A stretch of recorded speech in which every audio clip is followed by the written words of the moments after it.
Welcome back, guys. For Ken and Corey, and today is just one of those like really rainy, gloomy type of days out here in Houston, Texas. I'm actually in Pearland, and usually on a day like today, most people don't like to shoot anything.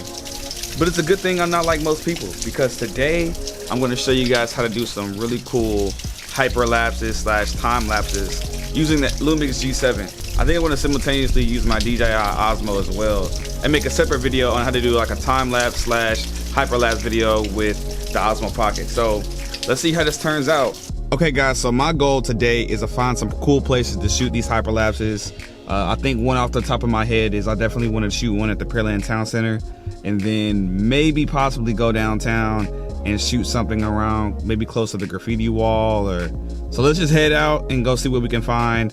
And meanwhile, I think I'm gonna give me some coffee or something to give me some energy, because it's early in the morning, guys. Okay, so the first thing you guys want to do is you want to check out this dial up here on the top.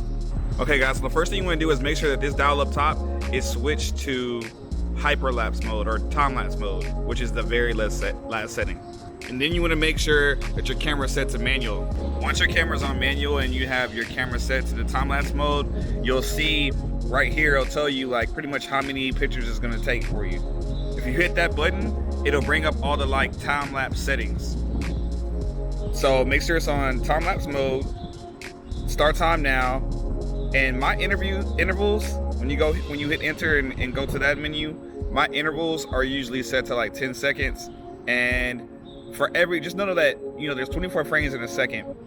And so for every 24 frames, you get 1 second of video. So usually what I do is, or actually this is gonna convert down to 30 frames per second. So what you wanna do is think about how many seconds of time lapse you want, and then you wanna go ahead and times that by 30. So I know I want to do maybe like 5-second videos. So if I want 5 seconds times 3, that's 150 images that I'm gonna want. So I'm gonna go all the way down right here, switch that to 1. And now, all I have to do is hit the shutter release button, and it's gonna start doing its thing.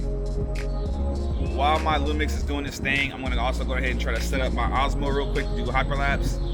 I keep saying hyperlapse, but it's really a time lapse. Hyperlapse is when you're doing a time lapse, but you're also moving the camera at the same time, which is a whole nother lesson for another day. But long story short, you have to make sure that you're pointing at the same object or the same point of reference as you move the whole time. So when the camera is done filming the time lapse, it's gonna ask you, do you want to convert the pictures that it just took to a video? Just hit yes, and it'll automatically turn it into a video. It might take up to like a minute, and then you can just hit play and watch the video. Okay guys, so just to wrap up the video, I finally made it home. It's still raining outside. I didn't really go to too many other places because I just feel like the road conditions are a little too dangerous.